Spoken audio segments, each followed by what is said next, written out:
Habitualmente en nuestra vida cotidiana vivimos rodeados de etiquetas. Utilizamos etiquetas para hablar de la orientación sexual de las personas, de su identidad de género. En educación también manejamos muchísimas etiquetas y a veces también en salud mental. Pero ¿son necesarias? ¿Cuál es su contrapartida? ¿De verdad tienen algún sentido?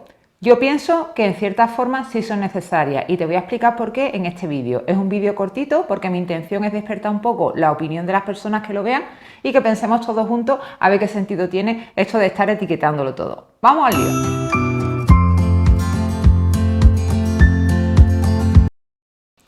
Bueno, pues como te decía, la idea de este vídeo venía un poco es un poco doble. Por un lado, cuando hice el vídeo de las personas altamente sensibles, de las personas PAS, pues era una etiqueta más, ¿no? Que yo decía que tenía cierto riesgo al haberse puesto de moda el hecho de que rápidamente pues estamos haciendo un diagnóstico de algo, categorizando algo e identificándonos con algo, ¿no? Y creo que eso pues hay que hacerlo bien, lo tienen que hacer profesionales que se dediquen a eso y no a la ligera con un test de internet, como te decía en aquel vídeo.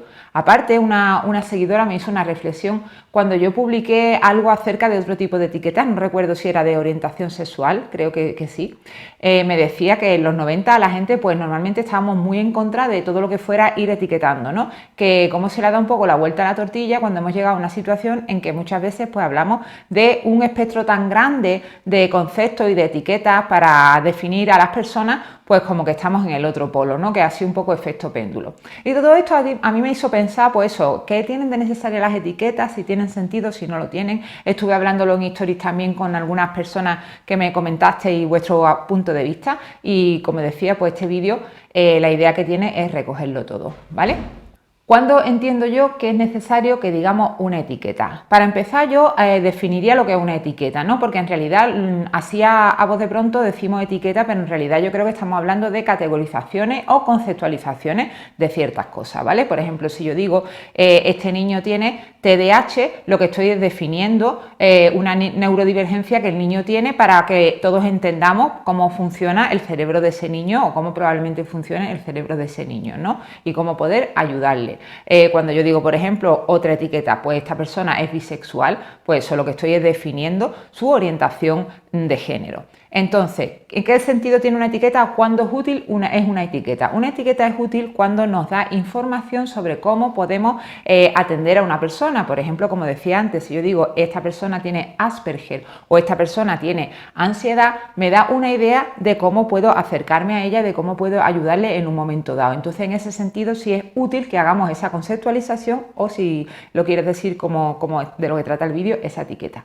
También es necesario decir una etiqueta cuando es una realidad que tiene que ser visibilizada, porque lo que no se nombra no existe. Entonces, muchas veces la gente se irrita ante la gran diversidad, como decía antes, el gran espectro que hay ahora en el mundo de las orientaciones sexuales o de la identidad de género, pero es que es necesario porque lo que no se nombra no existe, y entonces si no existe o no se nombra la bisexualidad o la identidad de género fluida, si hay personas, niños y niñas en esa situación y no tienen representación visible de personas como ellos, pues entonces no se comprenden y se sienten raros y sienten que no encajan. Por eso, en ese sentido, sí que creo que las etiquetas son importantes. Una, cuando provocan una respuesta socioeducativa o médica necesaria para la persona, y otra cuando nombran realidades que necesitan ser visibilizadas. A veces pues se pueden dar las dos a la vez, en un mismo concepto.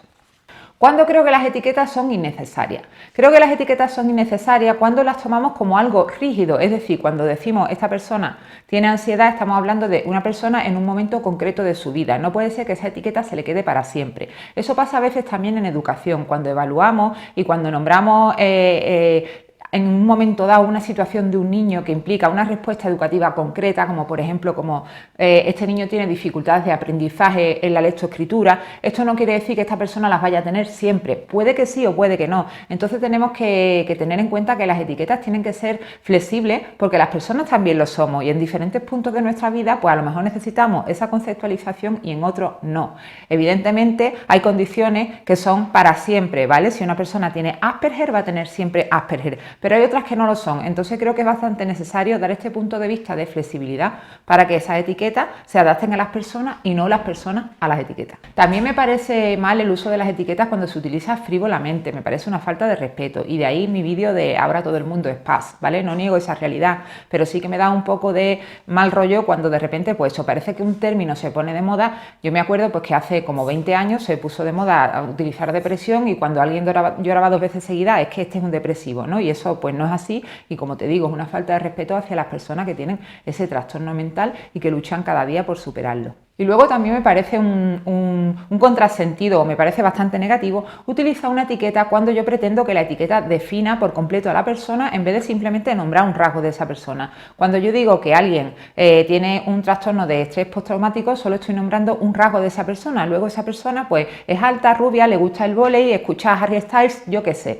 ¿vale? Pero hay veces que utilizamos la identidad o el concepto para definir a la persona entera, y eso es muy limitante, y a veces nos pasa con los niños y niñas en educación también, y por eso yo quería darle una vuelta de rosca a todo esto. Obviamente yo reflexiono desde mi experiencia, ¿no? Desde mi trabajo, pero creo que es algo que pasa a nivel social, porque como te decía antes, cuando lo he comentado en Instagram, hay muchas personas que tenían interés en hablar de este tema y que tenían diferentes puntos de vista sobre este tema, y todos interesantes. Por otra parte, también es necesario que a veces todo el matiz negativo que está asociado a nombrar una etiqueta o una conceptualización no tiene tanto que ver con el hecho en sí de lo que estoy nombrando, como con el estigma que hay alrededor de esa situación. Por ejemplo, pues eso, si yo digo que tengo una enfermedad mental cualquiera, pues en realidad el problema no es la enfermedad, sino es el tabú y el estigma que hay alrededor de toda esa enfermedad, las falsas creencias, los estereotipos y los prejuicios. Por ejemplo, yo digo sin ningún tipo de pudor, ¿no? O normalmente se dice sin ningún tipo de pudor, pues yo tengo diabetes. Y sin embargo, pues no decimos sin ningún tipo de pudor, pues yo tengo crisis de ansiedad. ¿Por qué? Pues porque la sociedad todavía culpa al enfermo o a la enferma, y por eso esa etiqueta tiene ese matiz negativo, pero que no es de la etiqueta en sí, sino de todos los prejuicios que circulan alrededor. Y bueno, como decía antes también o aludía, me parece que es una falta de respeto hacia ciertos profesionales y hacia personas que tienen diferentes casuísticas cuando hacemos autoetiquetado, ¿vale? Yo soy una firme defensora del autoconocimiento como una herramienta para nuestro bienestar, para sentirnos bien y para ser más felices. Pero una cosa es conocer mis rasgos, qué es lo que me gusta, qué es lo que me sienta bien, y otra cosa es, pues como decía, ¿no? Etiquetarme yo a mí misma rápidamente y de una forma un poco frívola, ¿vale? Y ya te digo, me parece una falta de respeto tanto a los profesionales que trabajan de eso como a las personas que sí tienen ese diagnóstico o categorización de una forma profesional.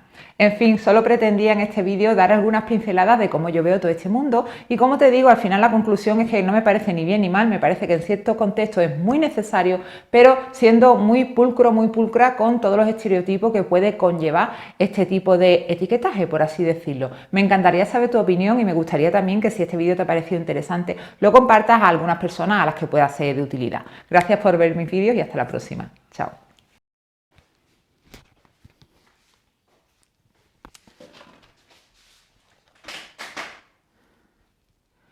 Tengo el cable de micro, que es la hebra de María Moco. ¿Tú sabes cuál es la hebra de María Moco? Una que se hizo un traje y le sobró un poco.